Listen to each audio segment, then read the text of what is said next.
Alors, nous sommes aujourd'hui le 29 juin 2015 et je tiens en grâce et gloire à Dieu, à Jésus, à son Saint-Esprit, en particulier au Saint-Esprit que j'ai entendu nous guider, nous éclairer de ses lumières, particulièrement cette semaine en télévision, dans des programmes déjà bien trop obscurs, comme je vous le disais. Et je vous témoignais la semaine dernière encore comment le Saint-Esprit nous invite à nous nourrir l'esprit, non seulement de la parole de Dieu, qui est la meilleure nourriture pour notre esprit et notre âme, mais aussi quand il s'agit que nous nous informions ou que nous regardions des programmes télévisés, de toujours faire le choix, de toujours choisir de regarder les meilleurs programmes, les plus édifiants, les, les, les programmes qui nous apportent réellement quelque chose, puisque comme j'aime le dire, là où le diable est dans la destruction, Jésus est dans la construction. Donc il est là en train de construire et reconstruire et de restaurer nos vies. C'est pas pour laisser le diable obscurcir notre intelligence avec des programmes à la con, des programmes qui n'ont rien d'édifiant et qui ne font rien d'autre que de nous tirer vers le bas. De concentrer nos intelligences sur des questions qui ne méritent même pas notre attention, alors que le Seigneur Jésus nous invite à nourrir sainement notre esprit avec des programmes sains par la voie de son Saint-Esprit. Et je me rappelle d'un ami qui me disait, mais on cherche et on le voit très clairement à nous abrutir, à obscurcir nos intelligences avec des programmes qui n'ont rien de saint, avec une collection de telenovelas, de séries qui n'apportent rien, qui ne font rien d'autre que de distraire les gens au quotidien, de les amener à croire que tout ce qui se passe dans ces séries-là a à voir avec ce qui se passe dans la vraie vie en réalité, alors que nous savons que ce n'est pas le cas. Et malheureusement, ils viennent avec toutes ces séries-là abrutir nos populations qui sont déjà dans des situations où elles ont besoin d'éléments, d'être tirées vers le haut, certainement pas vers le bas, et d'éléments les plus nourrissants pour leur intellect, leur âme, leur esprit, comme le Saint-Esprit nous invite justement à le faire, à nous nourrir des programmes les plus sains, certainement pas des programmes malsains. Et j'en veux pour preuve qu'au moins à 2 reprises, je l'ai vu intervenir cette semaine et je lui rends grâce et gloire. Une première fois lors d'un journal de 20 heures où il a pris le contrôle des journalistes qui présentaient le programme qui allait y avoir après le journal de 20 heures. Et c'est comme si le journaliste disait alors après notre journal de 20 heures, en première partie de programme, vous allez retrouver telle chose qui est déjà bien obscure, un programme qui est déjà bien ténébreux, mais le Saint-Esprit de rajouter, mais en deuxième partie de programme, plus sombre encore, vous aurez telle émission. Alors là, je me suis dit, mais vraiment, gloire à Dieu, gloire à Jésus, gloire au Saint-Esprit, parce que là, le Saint-Esprit vient de parler, lui qui m'inspire de dire comment il nous invite à avoir les meilleurs programmes, les meilleures activités les plus saines, donc les plus lumineuses. Ne voit-il pas qu'il dit à travers un journaliste que la deuxième partie de programme va être plus sombre encore, ce qui signifie que la première était déjà ténébreuse, mais la seconde est encore plus ténébreuse. Et c'est une manière de nous dire que ceux qui ont des oreilles pour entendre ça, entendent, parce que à bon entendeur salut, puisque si vous entendez que la seconde partie du programme sera encore plus sombre, encore plus ténébreuse, comprenez bien que ni la première ni la seconde n'ont rien à voir avec le royaume de Dieu, le royaume des cieux, le royaume de la lumière, mais bien à voir avec le royaume des ténèbres, celui du diable, et puisque c'est sombre et ténébreux. Donc le Saint-Esprit nous avertissait, c'est comme si le Saint-Esprit nous disait, si vous n'avez pas mieux à faire que de regarder des programmes sombres et ténébreux, restez les regarder, mais sinon je vous avertis déjà que la seconde partie de soirée va être encore plus sombre, encore plus ténébreuse. Donc je vous invite à vous occuper l'esprit sainement par des activités saines, et certainement pas malsaine. Et je rends grâce et gloire au Saint-Esprit qui nous parle et qui nous avertit de cette manière-là, comme il nous avertit de tout ce dont nous avons toujours besoin de l'être. Il est celui qui nous conduit dans toute la vérité, comme il est écrit en Jean 16, verset 13 à 15, et je lui rends grâce et gloire. C'est une vérité qu'il nous révélait ici en nous disant le programme va être encore plus sombre. Avez-vous envie de passer votre soirée à regarder des choses sombres et ténébreuses? Certainement pas. Ceux qui sont en Christ comprendront, je demeure persuadée qu'ils comprennent l'importance de l'avertissement que nous donnait ici le Saint-Esprit. Et je lui rends grâce et gloire. Heureusement que le Saint-Esprit est là pour nous guider les populations et nous inviter, nous avertir et nous inviter à faire les meilleurs choix que possible et nous avertir de ce que seraient les mauvais en nous disant en seconde partie les programmes vont être encore plus sombres. C'est une manière déjà de nous dire, écoutez, si vous avez envie de rester dans la lumière, mais détournez-vous de ce type de programme sombre et ténébreux. Et je dis vraiment ici, je remercie le Saint-Esprit qui veille sur nous. Je remercie Dieu, Jésus et son Saint-Esprit qui prennent tendrement soin de nous, et toute la gloire revient à Dieu, à Jésus et à son Saint-Esprit. J'ai été émerveillée une fois de plus de voir la gloire de Dieu, de voir le Saint-Esprit à l'œuvre sous mes yeux et nous préserver ainsi des mauvais choix et des mauvais programmes. Et c'est la preuve que ce dont je vous témoigne depuis plusieurs semaines, et je pense l'avoir fait déjà auparavant, peut-être l'année dernière ou l'année d'avant, je pense avoir déjà dit ça, comment le Saint-Esprit nous invite à nous nourrir sainement l'esprit de programmes sains et non malsains. Là, le Saint-Esprit est intervenu directement, a parlé directement à travers ce journaliste, et c'est une vraie bénédiction pour nous. Ça nous démontre comment il nous aime, comment il prend tendrement soin de nous et qu'il nous invite au meilleur à faire véritablement Dieu est le meilleur. Il nous invite à faire l'expérience du meilleur et jamais celle du pire, de la lumière et jamais celle des ténèbres, puisque nous savons que la bonne nouvelle que nous avons apprise de lui, c'est que Dieu est lumière et en lui il n'y a point de ténèbres, comme il est écrit en 1 Jean 5, verset, en 1 Jean 1, verset 5. Et si je me trompe dans les chiffres, mais en tout cas, ce passage-là est très cher à mon cœur, donc je ne peux pas l'oublier. Vous avez aussi Jean 8, verset 12, où le Seigneur Jésus nous dit « Je suis la lumière du monde, celui qui me suit ne marchera point dans les ténèbres, mais il aura la lumière de la vie. » Et de la vie éternelle, bien entendu, je ne peux m'empêcher de réagir par rapport à ces versets-là et à citer au moins 2 versets qui me paraissent très intéressants dans ce cas-là. C'est les passages du psaume 36, versets 9 à 10, où il est écrit « C'est par ta lumière, Seigneur Jésus, que nous voyons la lumière ». Et ce passage de Jean 3, verset 16, que nous aimons tant à citer, car Dieu a tant aimé le monde et donc les hommes qu'il a envoyé son Fils unique, Jésus-Christ, afin que quiconque croit en lui ne périsse point mais ait la vie éternelle. Et ce passage de Jean 17, verset 3, « Or la vie éternelle, c'est qu'ils te connaissent, toi le seul vrai Dieu, éternel, notre merveilleux Dieu d'amour. » Et je te rends grâce et gloire ici encore une fois parce que tu prends véritablement tendrement soin de nous et que tu ne nous laisses pas nous égarer au point de nous éviter toute forme d'égarement et de prendre le contrôle du journaliste pour nous avertir que perdre notre soirée à regarder un programme malsain et ténébreux en première comme en seconde partie de soirée serait encore une forme d'égarement de laquelle tu nous invites à nous détourner. Et je t'en remercie ici et te rends grâce et gloire, Seigneur. Merci, comment tu es merveilleux. Il n'y a pas de mots pour décrire ça et toute la gloire t'en revient. Et je veux aussi rendre grâce et gloire à Dieu, à Jésus et au Saint-Esprit et témoigner de comment une autre fois encore, je l'ai vu cette semaine à l'œuvre. Alors bien entendu, à beaucoup de reprises cette semaine.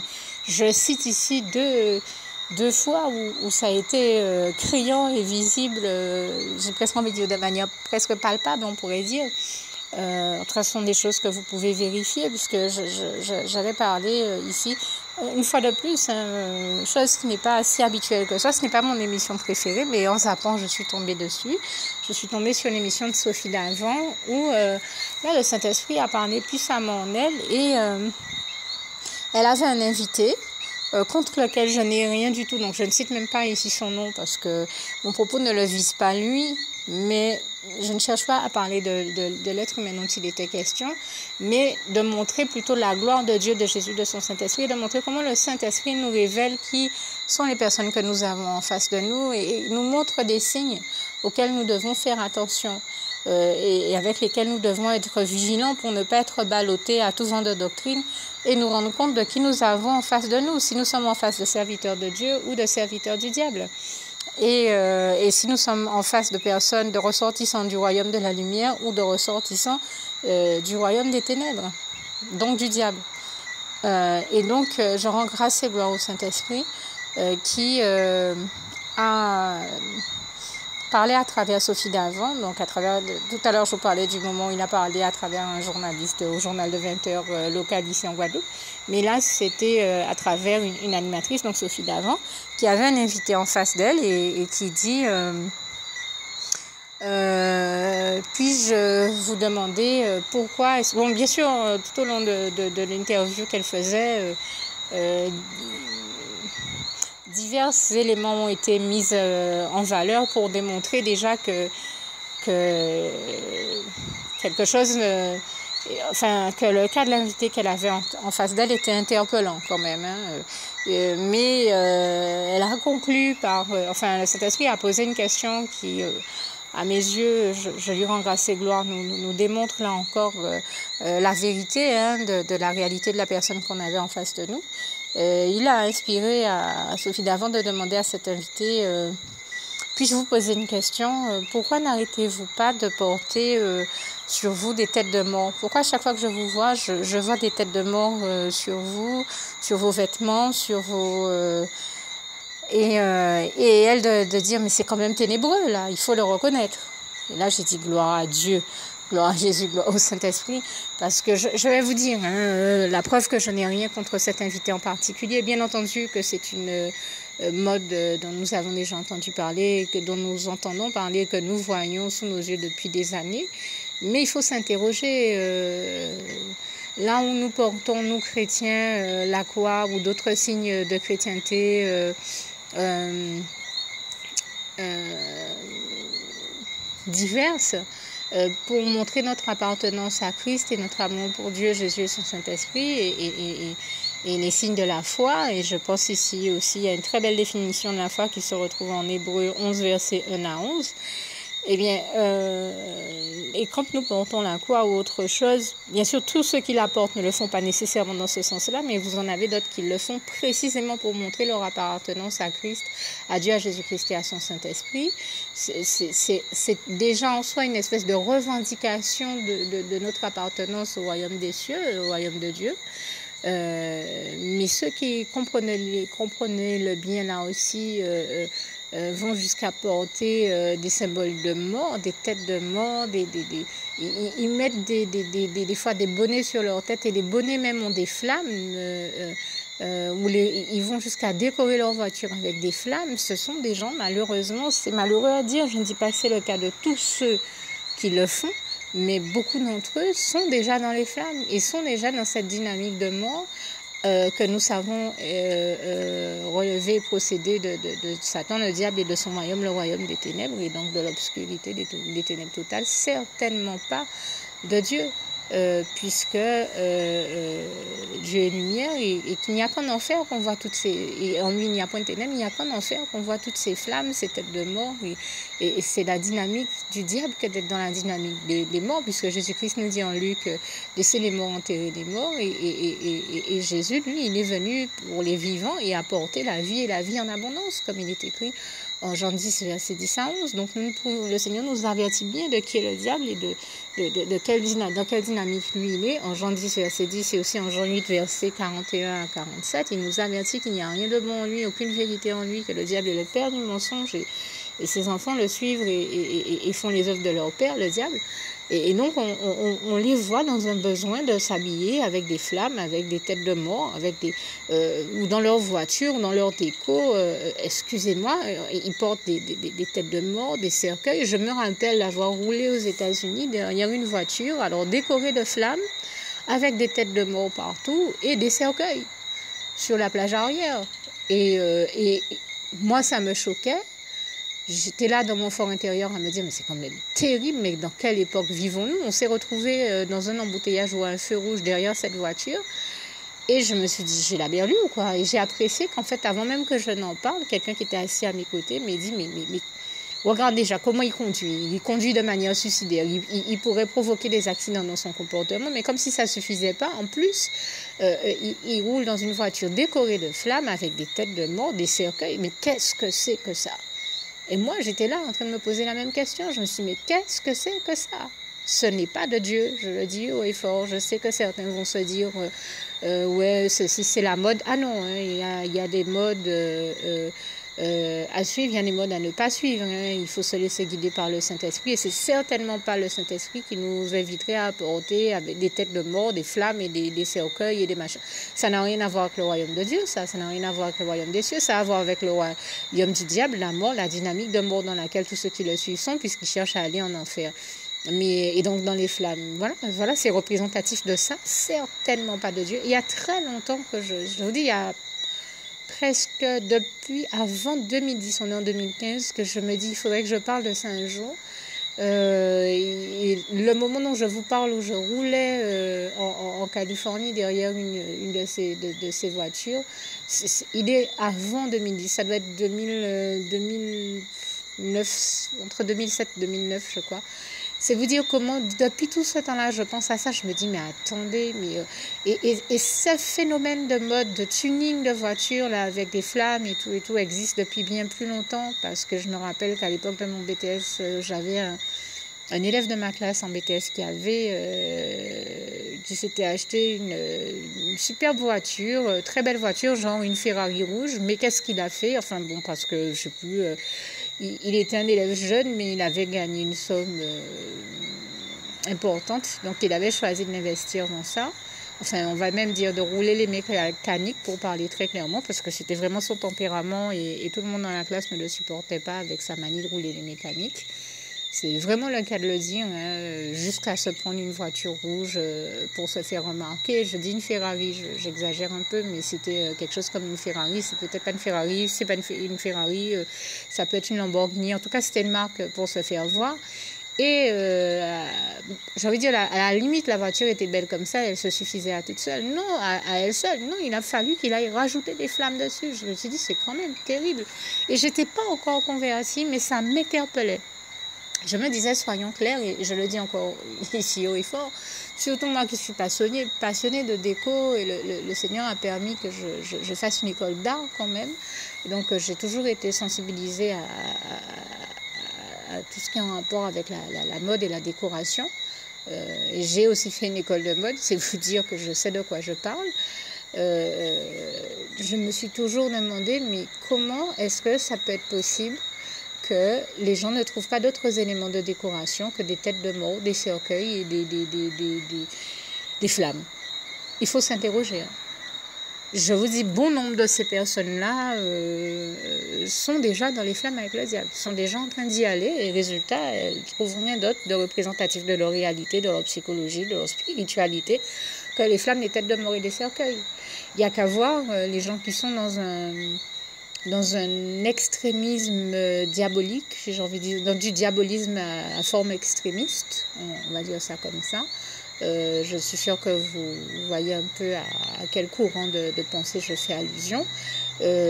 Sont des gens qui portent comme ça toute espèce de symboles diaboliques, des griffes, des griffes en métal, des têtes de mort, des cercueils, sont dans une dynamique, se maquillent en noir, avec les ongles noirs, la bouche en noir, tout est noir. Alors, bien entendu, vous avez des gens qui s'habillent en noir et qui ne sont pas dans les ténèbres pour autant. Mais là, je parle de personnes qui accentuent les traits, hein, qui vont très loin dans l'exagération, qui, en plus de s'habiller en noir, vont vous mettre des bijoux qui représentent des éléments diaboliques. Des griffes, toute espèce de têtes de mort, des cercueils, j'ai envie de dire, il faut le faire, hein, que de mettre sa bouche en noir, ses ongles en noir, ses yeux en noir, se maquiller les paupières en noir, être habillé tout en noir, écouter de la musique diabolique, porter des symboles diaboliques. On voit très bien dans quelle dynamique sont ces personnes-là, et nous savons que ce n'est pas une dynamique de vie, mais bien une dynamique de mort et ténébreuse. Et c'est en cela que Jésus nous dit, laissez les morts enterrer les morts. J'ai envie de dire, laissez-les circuler, mais n'allez surtout pas les rejoindre dans leur mouvement et dans leur fonctionnement, parce que, comme nous le dit le Seigneur, les mauvaises compagnies corrompent les bonnes mœurs. Hein. Ça, le Seigneur nous en avertit, je crois que c'est en 1 Corinthiens, mais il y a un autre passage où il nous dit en Jérémie, sortez du milieu d'eux. Ça, il faut être clair. Hein. On ne peut pas être à la fois avec Dieu, marcher avec Dieu, Jésus-Christ et son Saint-Esprit, et marcher avec ceux qui sont dans un fonctionnement qui procède du diable et du royaume des ténèbres. On ne peut pas être ressortissant du royaume des cieux et fonctionner en fréquentant 24 heures sur 24 des gens qui sont du royaume des ténèbres. Il faut être clair. Si ce n'est... Dieu permet que nous les côtoyions par moments quand il s'agit de faire l'œuvre, mais en dehors de ça, nous n'avons pas le même maître et nous savons que nous n'avons pas non plus le même esprit qui vit en nous. Le Saint-Esprit vit en nous quand on est enfant de Dieu et ressortissant du royaume des cieux, comme il est écrit en 1 Jean 4, verset 4, mais nous ne pouvons pas être amis ou être dans un fonctionnement où nous développons des relations profondes avec les ressortissants du royaume des ténèbres si on se reconnaît comme étant ressortissants du royaume des cieux. Puisque nous savons que l'amitié avec le monde est inimitié contre Dieu, premièrement. Deuxièmement, le Seigneur nous le dit bien, celui qui vit en nous, en 1 Jean 4, verset 4, Dieu est plus grand que celui qui est dans le monde, l'ennemi qui est vaincu, qui est déchu, et toute la gloire revient à Dieu, à Jésus-Christ, à son Saint-Esprit. Et il nous le dit aussi en 1 Corinthiens 6, verset 14 à 18, à peu près. Vous connaissez bien ce passage qui dit, je peux là encore me tromper de référence, mais je vous mettrai ce passage dans le visuel de ce témoignage. Quel point commun y a-t-il entre Christ et Bélial, entre le royaume des cieux et le royaume des ténèbres, entre Dieu et le diable? Aucun. Entre Christ et le diable, aucun. Il n'y a aucune part commune. Donc on ne peut pas, Dieu n'est pas un Dieu de mélange, il y a des choses qui ne se mélangent pas, les ténèbres et la lumière ne se mélangent pas, le royaume de Dieu et le royaume du diable ne se mélangent pas. C'est bien pourquoi on ne peut pas se mélanger à ces fréquentations-là non plus, à eux non plus, parce que Christ vit en nous, notre corps est le temple du Saint-Esprit, nous respectons le Saint-Esprit, nous faisons tout pour garder un esprit saint dans un corps saint. Et côtoyer des personnes saines et avoir des relations saines. On ne peut pas se retrouver dans un cadre où on développe des relations malsaines et où on veut développer des relations avec des diaboliques et en même temps développer sa relation d'intimité avec Dieu. C'est incompatible. C'est pour ça que Dieu nous dit de sortir du milieu des diaboliques. Ce n'est pas notre milieu. Nous sommes en Christ. Nous sommes avec Christ et ceux qui appartiennent à Christ, mais on ne peut pas se mélanger parce que Dieu n'est pas un Dieu de mélange à des personnes qui ne sont pas de Dieu. Il faut que ce soit très très clair. Et donc c'est pour ça que le Seigneur nous a avertis, nous a montré encore, et bien voilà, vous avez en face de vous quelqu'un qui se dit être sentimental, en fait de sentimental, il est ressortissant du royaume des ténèbres, puisqu'il a inspiré à Sophie Davant de dire mais c'est quand même ténébreux que de ne porter tout le temps que des têtes de mort. Chaque fois que je vous vois, vous avez des têtes de mort sur vous, vous habillez avec des têtes de mort. Attendez, des têtes de mort, des cercueils, des flammes, des machins. Mais il faut comprendre que tout ça n'est pas de Dieu. Vraiment, encore une fois, que ceux qui ont des oreilles pour entendre, je pense que le Saint-Esprit parle ici aussi à quelqu'un ou à tous ceux qui ont besoin de comprendre qu'il faut qu'ils laissent Dieu les délivrer, les séparer de toute relation qui s'avérait une relation qui pourrait potentiellement devenir infernale, parce qu'on ne peut pas entretenir de relations à long terme avec des personnes qui sont des ressortissants du royaume des ténèbres, du diable et donc de l'enfer, si on veut aller soit au paradis. Il faut en comprendre ici toute la logique et la dynamique.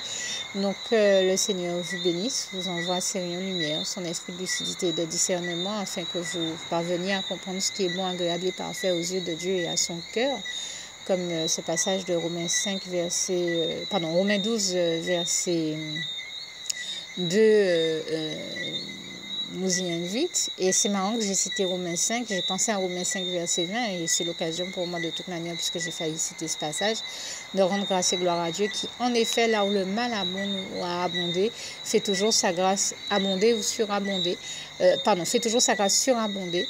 J'allais dire, là où le mal abonde, la grâce de Dieu surabonde, ou là où le mal a abondé, la grâce de Dieu a toujours surabondé. Je rends grâce et gloire à Dieu pour cela.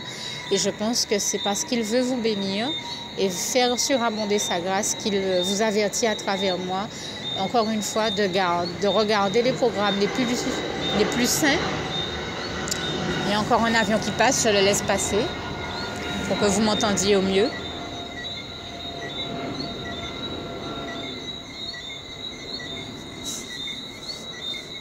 Donc je vous disais que je pense que c'est bien parce que Dieu vous aime et qu'il a le désir de vous voir heureux et épanoui, comme il est écrit en 3 Jean 1, verset 2, son désir de nous voir tous heureux et épanouis, qu'il me met à cœur de partager avec vous sur ces questions-là et de vous inviter donc à garder les relations les plus positives et les plus saines que possible, et surtout celles qui procèdent des relèves de Dieu, pour vous séparer des voies infernales et donc du royaume des ténèbres et de ces ressortissants, les ressortissants de l'enfer, avec qui toute relation ne peut qu'être infernale. Donc Dieu vous aime, il veut vous voir, il fait tout pour votre développement personnel et votre épanouissement, et que tout se passe dans les meilleures conditions. Comme je dis, il est le meilleur, il veut nous faire l'expérience du meilleur. À nous aussi d'obéir à Dieu, et de comprendre que l'obéissance à Dieu, c'est l'un des plus grands secrets du bonheur. Et quand Dieu nous demande de nous écarter de personnes qui ne sont pas les bonnes, qui sont malsaines. D'ailleurs, nous-mêmes, très souvent dans la prière, nous lui demandons, Seigneur, merci de me délivrer de toute relation malsaine ou nocive. Donc, il faut comprendre que quand Dieu nous demande aussi de nous en séparer, il s'agit de lui obéir et de le faire, et de le laisser, en effet, nous séparer des voies infernales et des ressortissants du royaume des ténèbres, donc de l'enfer, pour nous mettre en contact avec les bonnes personnes saines et qui relèvent de son royaume, le royaume des cieux, le royaume de Dieu, le paradis. Et j'en rends grâce et gloire à Dieu ici, en effet, qui le fait toujours. Il nous met toujours en contact avec les bonnes personnes et il nous délivre toujours des mauvaises. Et puisque nous le lui demandons en prière, il s'agit aussi, quand il nous invite à le faire, pour nous de lui obéir et donc de nous séparer des mauvaises relations quand il nous invite à le faire, et de garder les bonnes et les relations les plus saines et les meilleures auxquelles il nous invite. Une autre chose me paraît très importante également à rajouter, puisque nous lui faisons cette prière-là aussi, mais pour tous ceux qui ne l'ont jamais faite, je vais rajouter, juste quand j'aurai terminé mon propos ici, une prière qui est le premier pas à faire vers le paradis, qui nous permet d'aller nous blottir dans les bras d'amour de Jésus pour nous mettre à l'abri de ce monde cruel et ténébreux. Donc je vous invite à la faire si vous ne l'aviez jamais faite auparavant, et à la partager avec tous vos bien-aimés, bien entendu. Donc, que Dieu vous garde et vous bénisse tous. Et je termine ici avec ce passage de Philippiens 4, verset 7. Que la paix de Dieu qui surpasse toute intelligence garde vos cœurs et vos pensées en Jésus-Christ. À bientôt. Juste une petite précision pour tous ceux qui ne sont pas encore, qui n'ont pas encore choisi la meilleure des options qui soit, qui est celle d'aller se placer, de faire le choix à soi-même, d'aller se placer dans les bras d'amour de Jésus-Christ, pour se mettre à l'abri de ce monde cruel. Eh bien, je partage avec vous la prière par le biais de laquelle on y accède. Et commence par vous rappeler également ce passage de Jean 14, verset 6, où il est écrit que Jésus-Christ est le chemin, la vérité et la vie. Nul ne vient au Père, Dieu, sans passer par le Fils Jésus-Christ, bien sûr. Je le dis à ma manière, vous regarderez comme il est actuellement écrit dans vos Bibles là encore. Et donc, n'hésitez pas à ouvrir vos cœurs à Dieu, à Jésus, à son Saint-Esprit, à être sincère avec lui et à lui adresser la prière qui suit, à lui dire tout simplement: Éternel mon Dieu, Seigneur Jésus-Christ, moi, un tel, vous dites votre nom et votre prénom, je t'accepte aujourd'hui comme mon sauveur personnel, le seul maître et roi de ma vie. Je remets toute ma vie entre tes mains, puisqu'elle t'appartient, Éternel mon Dieu, puisque tu l'as créée, cette vie. Donc tu en es donc le seul maître et propriétaire comme de tout ce qui existe dans tout l'univers. Je remets donc toute ma vie entre tes mains, je te la donne. Merci, Éternel mon Dieu, aussi de permettre que cette vie que tu m'as donnée continue à être à ta gloire, et que je continue à te servir, à t'appartenir pour l'éternité, d'éternité en éternité. Merci aussi, Seigneur, de faire que je continue Donc, à te servir et à t'appartenir pour l'éternité, d'éternité en éternité. Et aussi, Seigneur, de m'accorder la grâce de ton pardon et de ta miséricorde pour tous les péchés que j'ai commis tout au long de ma vie, jusqu'à la date d'aujourd'hui incluse. Et c'est au nom puissant du Seigneur Jésus-Christ que j'ai fait cette prière.